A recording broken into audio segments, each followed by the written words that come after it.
Hi, this is Danny Jacobs, and you're listening to the FSF PopCast right now. The show that once you heard it, made you want to move it away from your eardrums. Our show is brought to you by our charity sponsor, the Red Shirt Widows and Orphans Fund, which supports the Wish Upon a Teen Foundation that helps out sick kids when they need it most. And just imagine the comfort you'll give Red Shirt crewman number 337. He'll know that when he puts on the red shirt, joins the crew of the Enterprise in their struggle against the penguins of Madagascar, that he didn't leave his family destitute and without hope, because the Red Shirt Widows and Orphans Fund has his back, and what's left of Kowalski's report. All right, guys, welcome to the FSF Podcast. Our guest today is a voice actor who's performed in some really awesome, some great roles over the years. You've heard his voice on shows and video games like Batman's Arkham Asylum, Animaniacs, All Hail King Julien. I'll get that right. That's why I'm not a voice actor. All Hail King Julien. There's been Justice League and DC animation and just so much more. Oh, and he was born in Michigan. I mean, so he's right off the bat, he can't be that bad. It's automatically better than that state to the south. Am I right? Yeah, I'm right. You know I'm right. Anyway, we are so proud and happy to welcome Danny Jacobs to the FSF Podcast. Welcome to the show, Danny. Ooh, thank you, guys. So good to be with you. Yeah, we're excited. Live from Michigan as well. That's right. From the Mitten State. Woohoo. From the Mitten. Suck it, Ohio. You can't show where you live. Anyway, that's mostly for my friend Jason because he lives down in Ohio and we pick on him all the time for that. Sorry, Jay, you're stuck there. They give it right back to us. So, yeah, it's standard practice, you know. But another thing that's become standard practice around here is by asking our guests one particular question at the start of the show. And we do this because we're nerds, admittedly, and we love a good origin story. And so we like to find out what made the person sitting across the virtual table from us the person that they are. So in the story of the Michigan man, Danny Jacobs, what were the influences on you that encouraged you to become an actor and voice artist? I just wanted to play sports when I was a kid, and I was very short. Well, relatively short. When I was a freshman in high school, I think I was 5'2". So it wasn't in the cards for me to make the basketball team. That's what I wanted to do, be an NBA player. And then because I had all that extra free time of not playing sports, I was able to do the school play. And we used to do a musical once a year, and a couple of friends dragged me and my brother into a rehearsal. And I remember thinking, wait, there's cute girls here. Okay, this could be something. And then, but we were too far behind learning the dances and stuff. So I didn't do it. It was West Side Story, but I went to see the play. And I just remember being blown away that people I knew were actually creating this drama and doing this amazing stuff. And I was like, I'm going to do it next year. So the next year we did Grease and I was in that. And then the next year we did The Wiz and I was the Scarecrow. That's kind of caught the bug of acting. Mm-hmm. And I like the applause and the attention and the sense of belonging that the theater kind of crowd at my high school, Bishop Gallagher High School in Harper Woods, Michigan. But I still didn't think I could really do it for a living because there was no one really to blaze a trail. There was no one in the arts in my family. So it was always like, you need to put money, you need to find a job that you can, put money on the table, raise a family and all that kind of stuff. But that didn't sound like something I wanted to do. So when I was going to Wayne State for a couple of years, at night, I would go do community theater. And eventually I found out I had a cousin on Broadway in the original production of Les Miserables. And that kind of opened a door in my mind, like, wait a minute. So maybe some Lebanese kid from Detroit could actually do this, And so I switched my major and I transferred to the University of Arizona and I studied musical theater. And I did theater in Detroit and regional theater all over the place for like 15 years. And sometime during that, I saw that theater didn't pay much. So I was like, I need to find a way to supplement, and I had a buddy who was doing voiceover work for commercials. So I asked my agent to look for stuff for me to do commercial voiceover work. And she got me an audition. The very first audition, I booked it. And I was like, this is great, and it was great because you could patch in from everywhere, wherever you were. I would go and do, I might be doing a play. At one time I was doing a play in Dublin, Ireland, and I was patched in to do this. I used to be the voice of Bissell vacuum cleaners. I was like, this is great, because now I get to still do theater, but still make extra money. But then I wanted to move to LA to pursue film and television on camera. But I also wanted to pursue animation voiceover. And I had a friend from college who was an animation voiceover agent. But I had no resume for that, and it was very difficult to break in. And one day their agency got a breakdown for someone to voice match Sasha Baron Cohen for this like Borat kind of sound-alike thing, right? That they wanted to kind of knock off, and so she kind of called me in on the audition, even though I wasn't signed with the agency, and I booked it. So that kind of got me on the radar a little bit. And then shortly thereafter, they were starting to work on Madagascar 2. And Sasha Baron Cohen wasn't available or didn't want to do his scratch recording, his initial recordings for Madagascar 2. And so they were looking for a voice match for someone, and then someone's walking through the hallway. We need someone to voice match Sasha Baron Cohen. And my friend Natanya said, we have him. He's our client. Who? Danny Jacobs. Oh, well, send him on, send him in. So I auditioned for that, and I ended up booking it. And it was an interesting process because, I was trying to get as close to Sasha as I could. And, actually, I should go back. Before that wasn't my first gig in animation. My first gig in animation was, I was previously living out in LA for about a year or so. And while I was there, maybe like a year and a half, my agent got me Walla work. You know what Walla is. So Walla is essentially the equivalent of being a background actor, but in voiceover terms. Right. So all the crowd scenes, it was me, and actually James Arnold Taylor was there, and Teresa Ganzel, and there was wow. 4 of us. So and James and I were just talking about this. I saw him at the Motor City Comic-Con, and he reminded me, like, that was both of our first gigs. And we were, John DiMaggio and them guys were doing the main recording, and then they'd bring us in to do Walla, and we'd be like, there'd be like some giant dining hall, and we'd be like, oh, chicken is really good. It's delicious. You have to do this like unintelligible. That's why they call it Walla. It's like Walla, Walla, Walla. So that was my first gig, was on Futurama for season 1 and 2. I did like 7 episodes, and then I moved back to Michigan, and I was doing theater and everything. But when I moved back, that's when everything happened with the Madagascar stuff. And right after getting booked to do the scratch work for Madagascar 2, that's when they were creating the Penguins of Madagascar for Nickelodeon. And at that point, Sasha was not interested in doing that show either. So it was kind of my job to lose, and thankfully I didn't lose it. And then we were off. We did like 86 episodes of that, 11-minute episode, Nickelodeon and DreamWorks collaboration.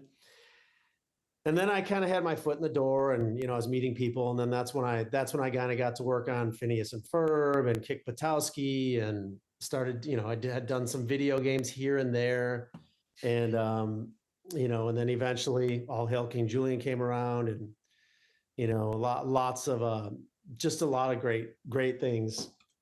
Let me ask you a quick question about your high school athletic days. You said you were 5'2" as a freshman. When did you graduate? What year? I graduated in 1986. Okay, so that was well before the era of Muggsy Bogues then. I was like, hey, Muggs, because I graduated in the 90s. Muggsy Bogues, 5'3". Yeah, we had Spud Webb though when I was in college, but oh sure, yeah. 5'7". Those guys were so incredibly good that it wasn't, I did eventually grow, and I had a growth spurt, but at that point I kind of was already interested in acting, and I just kind of went in a different direction, and understood. If I would have made the team, who knows, my whole life, maybe I would have never found voiceover, or acting at all, because I did theater for years, and just such a huge part of my life. So Well, sad you didn't make the team, but glad that we got you for voiceover. Let's put it that way. It all worked out for everybody. There you go. You know. Now, you were just mentioning doing theater and growing up in Detroit.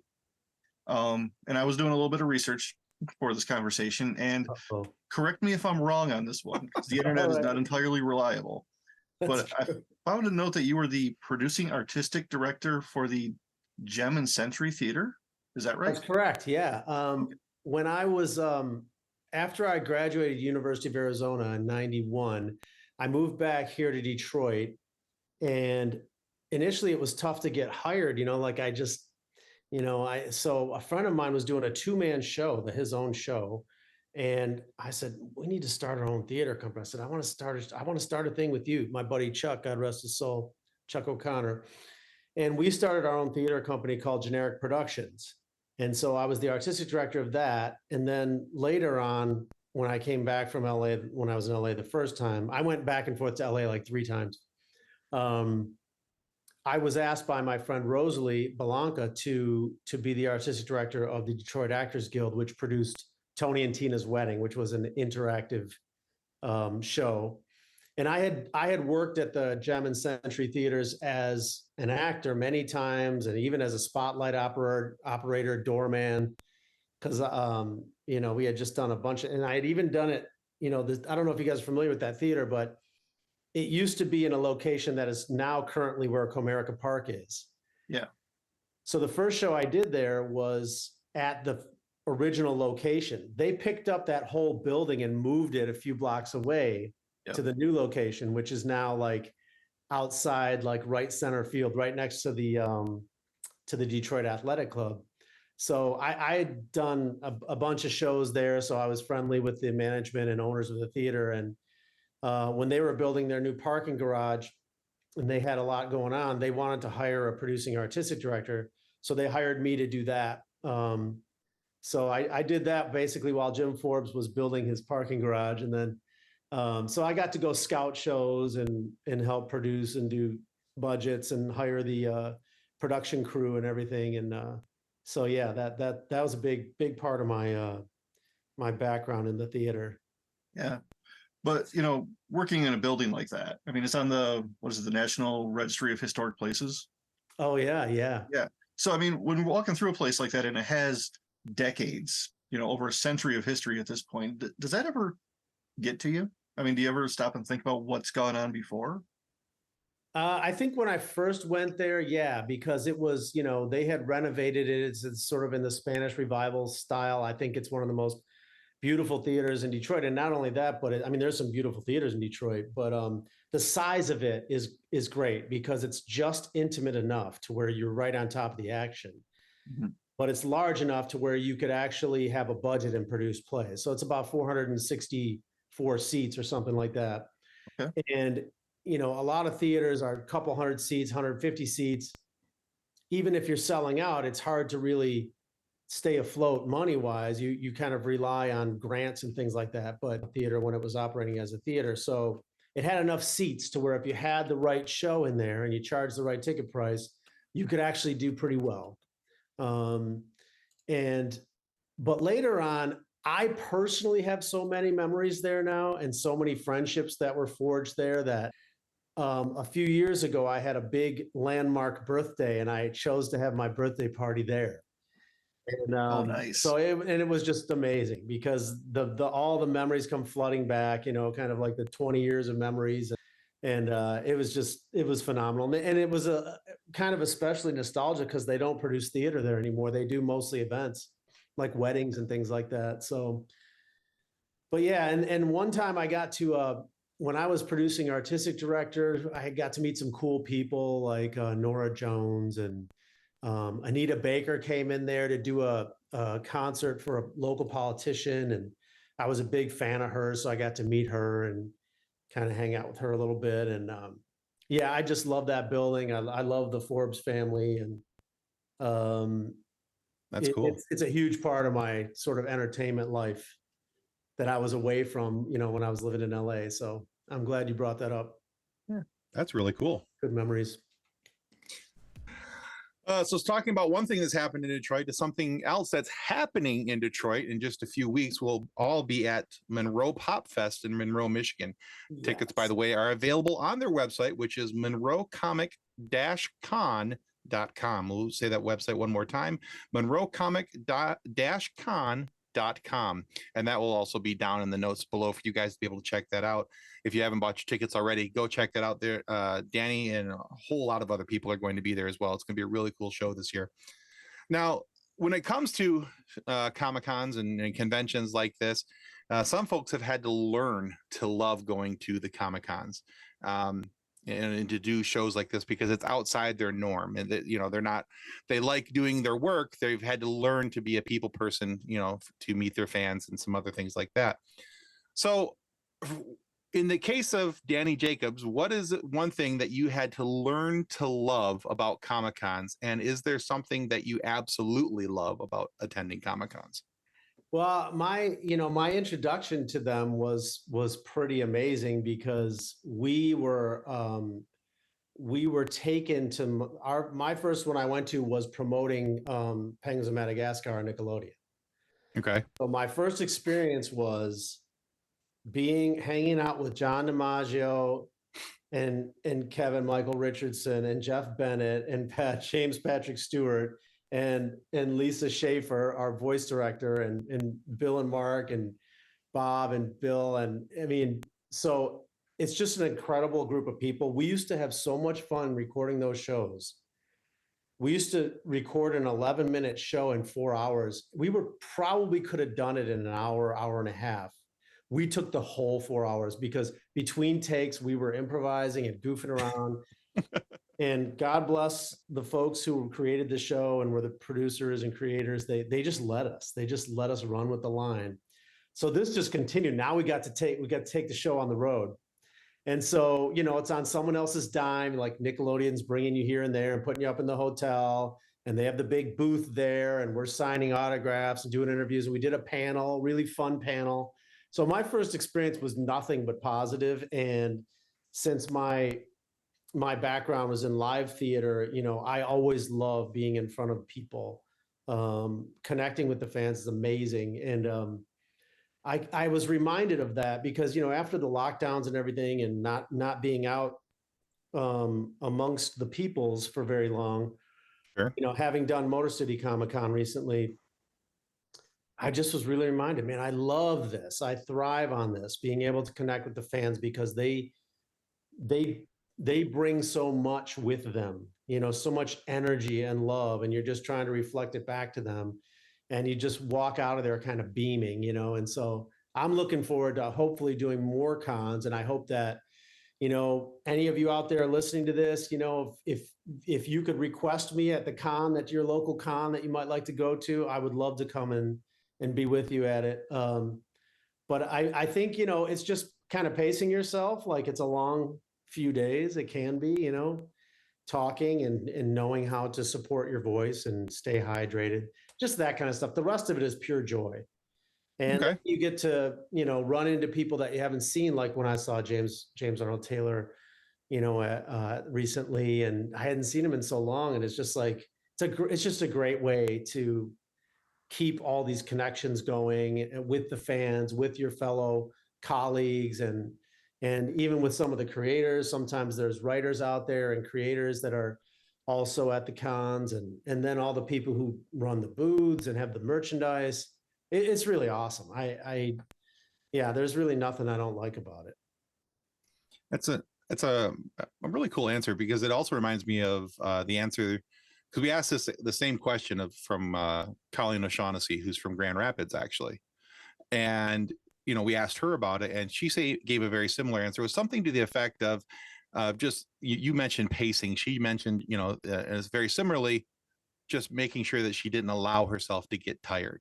You know, that she didn't push herself too hard, and especially when she says, and then secondarily, but most importantly, not taxing her vocal cords, because she found that, you know, people would come up, and she's like, and I understand why, you know, they want to hear us do the voice, they want to hear us, you know, do this, do that. And she's like, but at a certain point, you've got to start tapering that back, she said. Yeah. It's, you have to know yourself. I mean, there are certain voices you could probably do, you know, all day, every day, and it doesn't bother you. But there are certain voices that are a little more taxing. And when you're doing a voiceover session, you never go more than 4 hours. So Right. with some of these cons, you're going 7, 8 hours a day, and it's 3 days in a row. But I used to do, you know, I used to travel to do theater. You know, we were doing musicals and all kinds of things. And sometimes we would do, you know, anywhere from 6 to 8 shows a week normally. And then during the holidays, you know, we had sometimes to do 10 shows a week because we were doing doubles on 3 or 4 days of the week. And so I had to learn all those vocal hygiene and upkeep and health Sure. things back in the day. And I'm still learning about it. And you still have to fight bad habits of, you know, speaking without supporting and things like that. And then just staying healthy, sleeping well.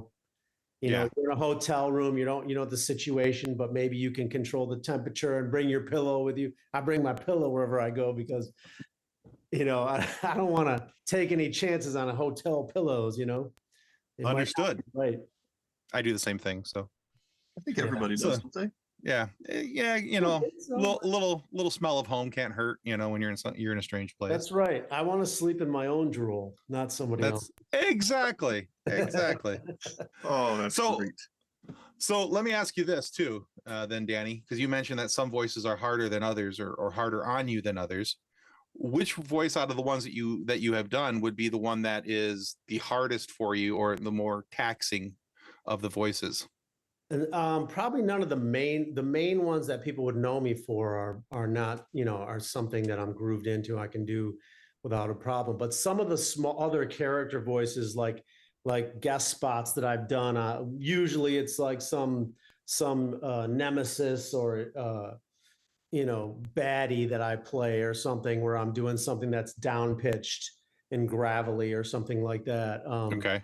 Those are the kinds of things where you're stretching your voice to, you know, to the sort of one end of the spectrum for quite a while. So there, you just have to be careful. You learn early on, like, don't create voice, don't do auditions with voices that you can't sustain for 4 hours without hurting your voice. Because sometimes you come up with a really cool character voice and you're, you know, but it's like, the question is, can you sustain it? So it's not unlike, when you see these guys like, I don't know if you guys are familiar with how Journey found a replacement for Steve Perry. Yeah, Arnell Pin. Yeah. Anyway, that guy, the really good. So there's a cool documentary about how they kind of found him, and they were kind of training him up because he sounded great, but they're like, all right, this is a different level now. We're going on a world tour. So you got to deal with singing these very difficult to sing songs every other night in different cities, recirculated air on planes. You're in planes, trains, and automobiles, hotels, and all that stuff. And there's some really cool things that where Jonathan Cain, the keyboardist and songwriter, is coaching him up on. Here's what you do. You know, you got to come up with some B choices. You know, it's like, you're not gonna. So now I come to you with open arms. You're not gonna belt that out like 20 times a month and still be able to complete the tour. So they were just teaching him secondary ways to sing, or to back off, to not push, to sing other alternate melody lines. And some of that applies with voiceover as well. You know, like, you know, you just have to, some things you can't fake, you just got to go all out. But Right. usually it's not the animated series and things like that. It's usually the video games. Because in the video game sessions, there's always, they try to save it for last. They try to book you on a Friday. But at the end of your session, you're doing all the taking damage, all the getting hit, all the getting your leg chopped off, and all the dying, and all the screaming at your buddy who's about to get hit by a grenade. And it's got, you know, you're trying to make this cinematically real. Like, you don't want it to sound like a video game. You know, if you're doing you know, a war game of, you know, and it's a very serious scene. People are dying around you. You've got to play the reality of the scene. So yeah, it's like, book me on a Friday. And they've done a pretty good job, the writers, of trying to be sensitive to the actor's vocal apparatus, which is our way of making a living. And yeah, the union has helped with that too. So there's a collaboration there to just try and keep people's voices in good shape. But when I was doing All Hail King Julien, those were 22-minute episodes, and we were recording those in a 4-hour window as well. Those are pretty exhausting energy wise, just because, King Julien was heavy in that show, and it was just, a lot. He's just a lot of bundle of energy. He's never, so yeah, so that was challenging, but fair enough. Good in a wonderful way, really, Yeah, it makes sense. I get you. Yeah. Now, you've kind of touched on this a little bit already with playing the baddies and then doing video game work. And you seem like a really nice guy, Danny, really personable, and, playing King Julien, everybody's kid knows you. But as I was scrolling through your list of roles, what jumped out to me was you were Zsasz in the Arkham Asylum and Arkham City games. Yeah. I mean, when I was, to me, it's all the same, whether I'm doing theater. And when I did theater, I did drama and comedy and musical and everything in between classics. Okay. And that's what drew me to it. I like to do something different all the time. If I had done 2 comedies in a row, boy, I was really itching to do a drama, and vice versa. So when I was kind of moving all of those skills into the voiceover world, I just was chomping at the bit. And Zsasz is, I think, probably the most complex character I've ever played, as far as his psychology goes. I mean, it's very extreme, and it's very specific. He's a nihilist. He's, it really makes you think a lot about philosophy, because you're like, man, I guess it's true. Like, in this life, you either get to the point, you're on this sort of continuum, and you're either going towards everything has meaning or nothing has meaning. And that's where Zsasz went. He went to extremes to justify why nothing has meaning, although he did give it a bizarre meaning. I can give this meaning by allowing myself to cut myself when I'm not going to allow myself to give myself a mark until I, put someone out of their misery, these little piggies, as he refers to them. And it was creepy. I remember the audition with my friend Colette Sunderman was the one who directed that game, voice directed it. And when I did the audition, they brought me in to record it. The first session when we were recording, I was kind of creeping myself out, like she and I were both creeped out. They're like, all right, let's move on to the next take. It's like, cause it's really dark. And I don't know how to do anything except play the reality. So I'm glad I'd never played him like in a movie or a play, because especially a play, where you kind of have to do the same thing night after night, it can really take its toll on you. That's sort of a mindset. And I know some actors and myself, there have been some roles that I've just passed on because I'm like, I don't have it in me to do that for 3 months right now. I don't want to go to that place every night for 7 weeks or whatever it is, Sure. Right? So Zsasz was one of those guys.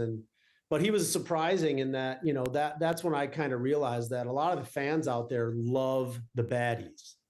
They're more drawn to the baddies than they are the heroes. I mean, we've seen that shift over the past probably 15 or 20 years where, the evil characters are, being written in such a way. We want to know their origin stories.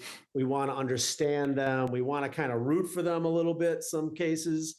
So that's been a big shift. And Zsasz was, evil enough to where there's not too many people rooting for him, thankfully. But I do, every now and then I'll get someone will send me a self-addressed stamped envelope to my agent. They're asking for my autograph, and I'm assuming it would be King Julien, but it's Zsasz. That's got to be interesting. It is, and I'm kind of like, thanks for watching. God bless. Like, I hope you're not turning in. I hope you're not insane and killing people. But here's my signature. Oh, yeah. So, I mean, thanks for playing the game. Don't hurt anybody. God bless. Please don't get any ideas now, you crazy kids. So it's not exactly fun to play that character, but it's an interesting experience at least. Yeah, it's not fun, but it's one of the things about being an actor is when you feel like you're really locked into a character, and you're really, for me, I always feel like I want to serve the story the best, which means I want the audience to completely suspend their disbelief and be bought into the story. I used to say this doing theater, like, if I ever heard someone while I was on stage whisper to someone next to him, "Oh, he's good," I would feel like I completely failed, because they're aware of me as an actor. But if they're thinking, "That son of a gun, he better not touch that one, he better not hit that girl again," then I know I've done my job, because they're not thinking about the actors, they're in the story, they're thinking about the characters. And the only thing they should really be thinking is, what are they going to do next? What's going to happen next? And it's the one unique thing about theater and film to a certain degree. Theater is different because you're in the room and you feel it. When everyone in that room is focused on the exact same thing at the exact same time, and you viscerally feel it. Whereas if you're in film or television or video games or animation projects, you can get a little window into that if you go to a screening sometimes, you hide in the back. But it's different than live theater when you're up, because you're in the moment, you're in the character, and you still, there's that part of you that is still aware that you're in a performance. That has to always be there. If that's not there, we're all in trouble. But so I think with someone like Zsasz, that feeling like you made it believable, that's the feeling you want from any character. So in that sense, I guess, yeah, maybe fun's not the right word, but it's a satisfying thing to feel like you've nailed it, or you've really, dwelled in that role to the point where people could suspend their disbelief and go, man, there's really this guy out there like that, and so yeah, and so if people are really creeped out by that guy, then I'm like, I guess I did my job. I don't want them. I want them to be creeped out by that guy. You did your job. Thank you. For sure. All right, so Danny, our Facebook group has over 212,000 members currently. Wow.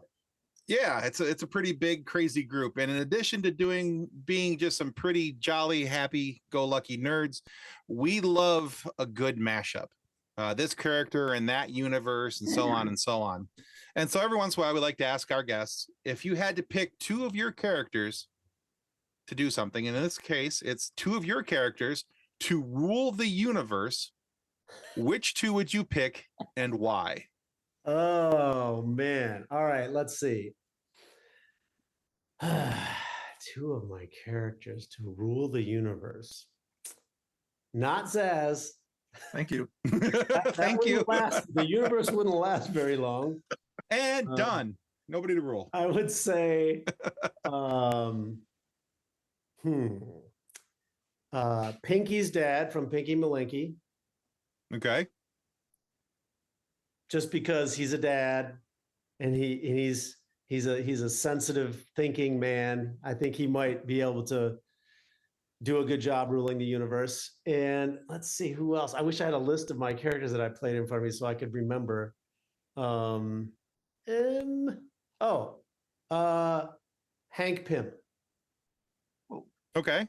Hank Pym from the Avengers game. Yeah. Yeah, because then you've got scientific knowledge. You've got someone to kind of rein you in when you're doing too much crazy scientific stuff. Yeah, those two together might be interesting. I would like to see how they work together in the Oval Office.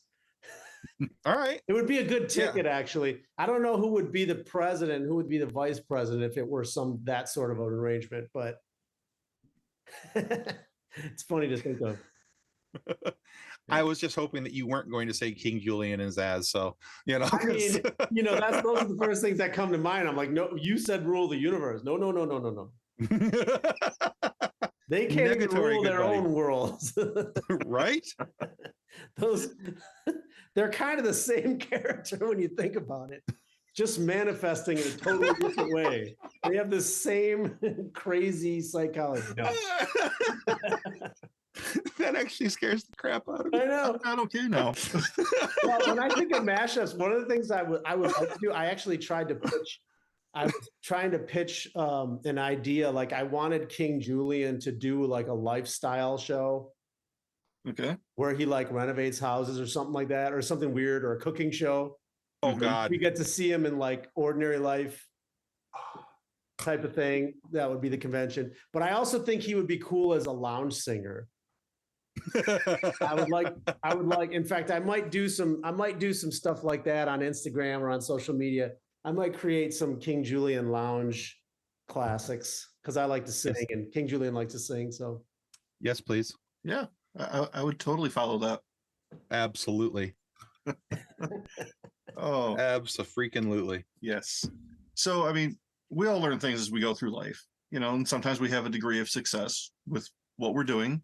And we can see your 2 Emmy awards on the shelf there behind you.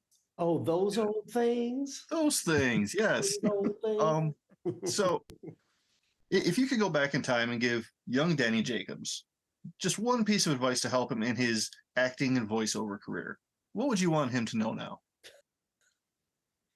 Dude, calm down. It's okay. Everything's going to be fine.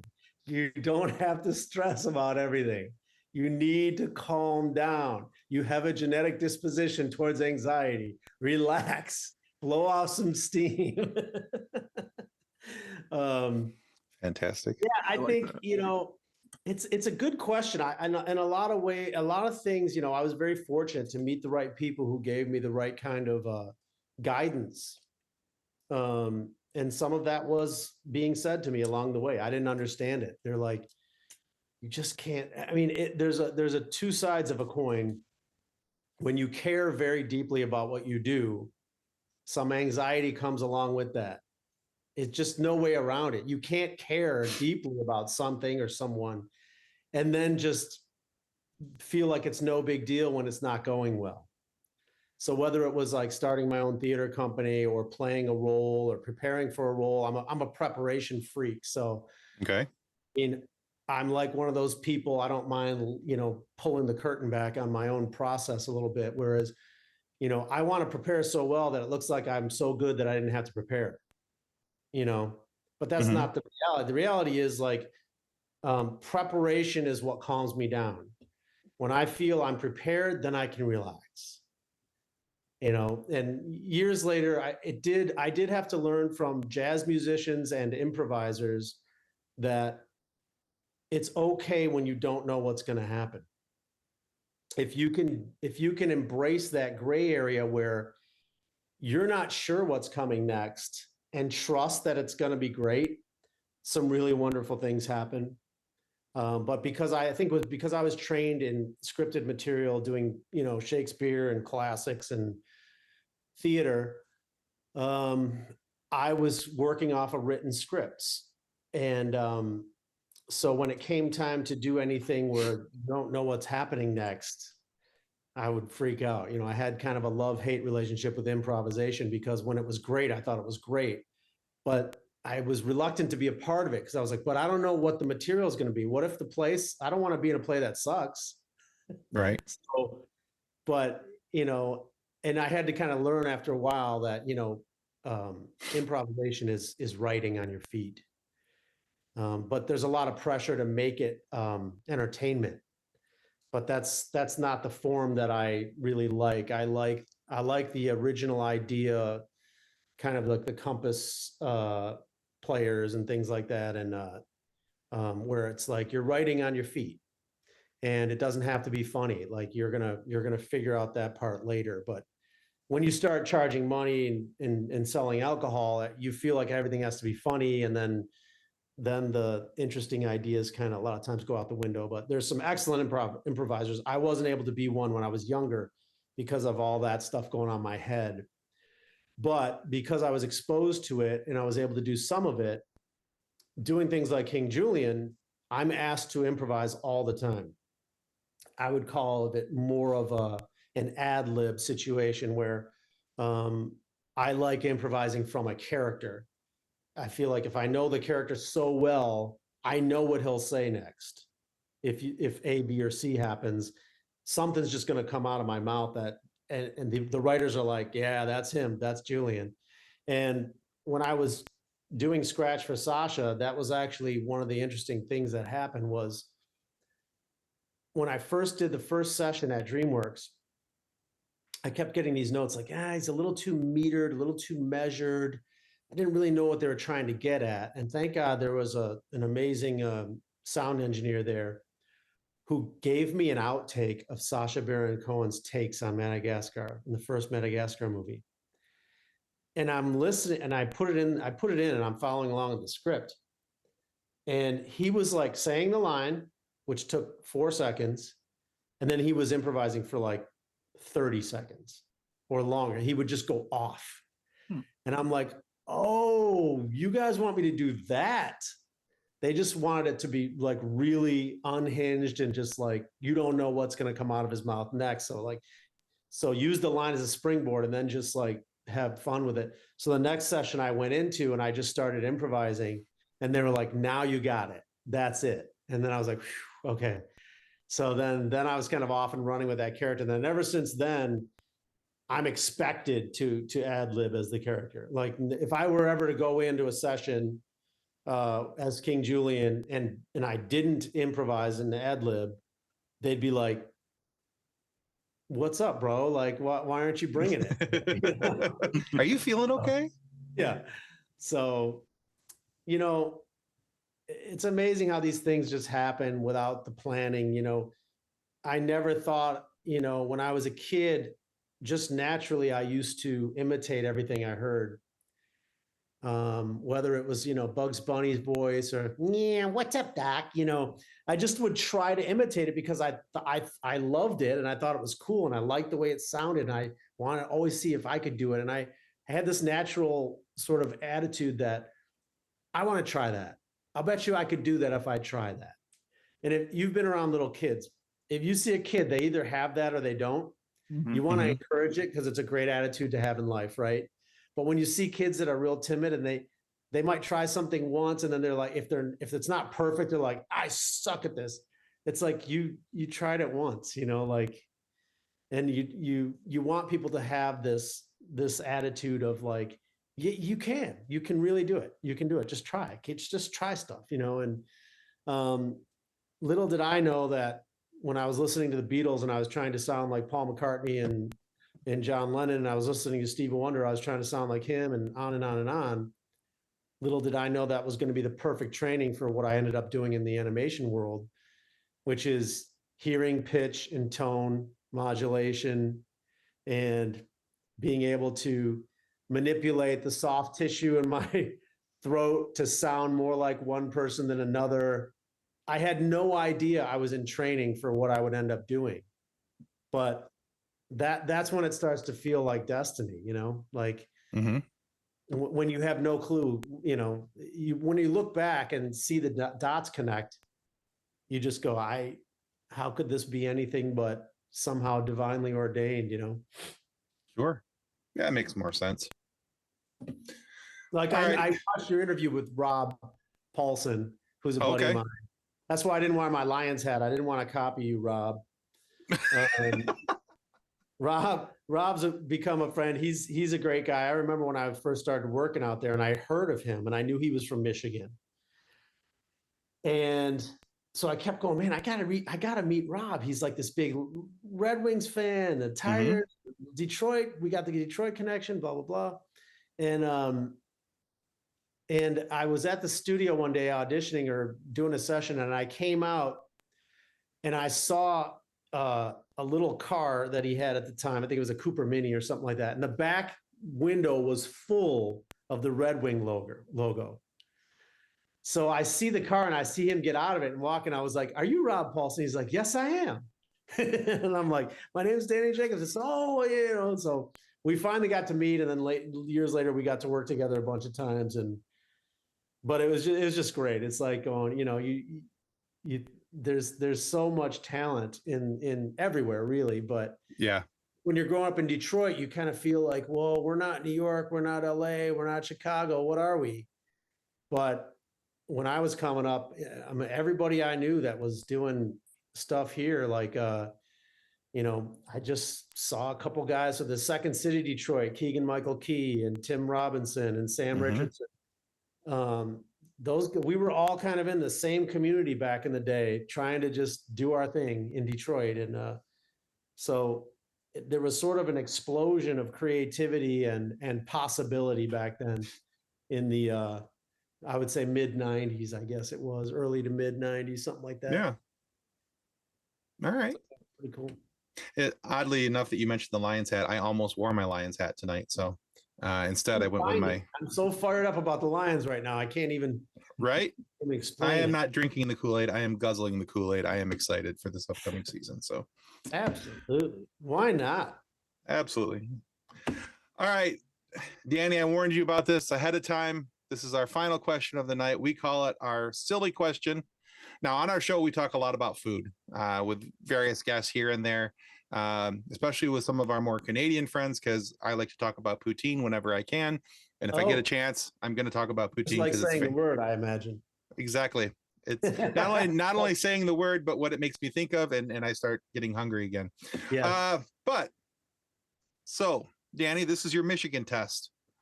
When it comes to Coney Dogs, are you American or Lafayette? And yes, we are judging you. Lafayette, man, come on. Attaboy. I bet American probably has something that's better. Like maybe the fries are better or something. Yeah. But I did the A/B test one time years ago, and I went with Lafayette. So it's just something about the chili and the snap and the dog. It's exactly. Attaboy. All right, you passed. All right. All right. You get to keep your Michigan, your Mitten status. I'm not lying about being from Detroit. Absolutely. Yeah. So wait, how many people have said American if you've asked them? Actually, you're the first person I've asked this. Some of the other folks that we've asked this question, it's been more about because they weren't from Michigan when I asked them the food question. It's been what's like the silliest thing or the worst thing that they've ever been fed. And you almost got that one, but then I thought about what, I'm gonna ask him about Coney Dogs because he's from the Detroit area. He should know. So oh yeah. But that would be interesting because Americans, it's an institution as well, right? It's been there. Somebody's eating there and liking it. It's always busy. Every time I've gone by, American and Lafayette are always, both of them are always busy. Exactly. So I'm sure there are people who can get into the ins and outs of the differences, but I don't eat it often enough to do that. Exactly. That kind of memory. Exactly. I just know I like Lafayette. Usually when I order a Coney dog, if once a year or whatever, it'll be maybe extra onions, extra mustard. There you go. So. All right. So Danny, thank you so much for being on the show today. Where can our listeners go to find out more about you and your work? So you can go to the IMDB page, or there's a great website called Behind the Voice Actors, which is really cool because they have visual representations of all the characters you played. So you might not know the names. You're like, oh, he played that guy and such. That's a good resource. Also on my Instagram at Danny_VO as in voiceover _Jacobs. So you can follow me on Instagram, and I'm also on Facebook. I just rejoined. I'm going to be launching some more social media like Twitter and other things, and a website. So hopefully I can connect with you all that way. And also hopefully I'll see some of you at the Pop Fest that we talked about in Monroe Pop Fest in September 15th and 16th. I'll be there. Yep. And hopefully there'll be more stuff coming up in the meantime. Very cool. Well, we're going to make sure to put links to those locations in our show notes, our description, so people can find it and check you out. I very much appreciate it. Both you and your audience members. Please, you can call me king. You can adore me. You can bask in my glow whenever you would like. And remember, wherever you go, there you are. Fantastic. I All right, think guys. Julien could have been like he could have been working the the circuit back in the days of comedy in the Catskills. I think he could have been a Catskill comedian. I'd like to see that actually. All right, guys, we want to remind you that subscribing is the single most important thing you can do to make sure that we get more amazing guests like this two-time Emmy-winning actor here, Danny Jacobs, and to have these funny moments for you to be able to listen to. So please subscribe. It helps us well more than we can ever really tell you, and we really appreciate it. And by all means, please go check out Danny's work as well. There's a lot of really cool stuff. We barely scratched the surface of the stuff that's out there that he does. Frankly, it's kind of mind-blowing, some of the roles he's been on. But if for whatever reason you are not happy with the content of our show today, please feel free to lodge a complaint with the head of our complaint department. Unfortunately for us, that's Mr. Zsasz. He's very methodical, so stop being so impatient and only send in one copy of your complaint form. 2 makes him grumpy, if you know what we mean. And maybe he'll have us one day too, eventually. But the show won't end there. We'll get away, hopefully with a little help from the Batman, and be allowed to continue our work if you decide to let us call it work. All right. Thanks again for being on the show tonight, Danny. Thank you, Danny. Guys. I really enjoyed it. All right, guys, on behalf of the FSF PopCast, goodbye. Bye. Bye, y'all. Copyright 2023 FSF PopCast. Reference to any specific product or entity mentioned on this podcast does not constitute an endorsement or recommendation by FSF PopCast. The views expressed by the guests are their own, and their appearance on the program does not imply an endorsement of them or any entity they represent. If you have any questions about this disclaimer, please contact us via email at info@fsfpopcast.com. Original music by Jordan Michaels.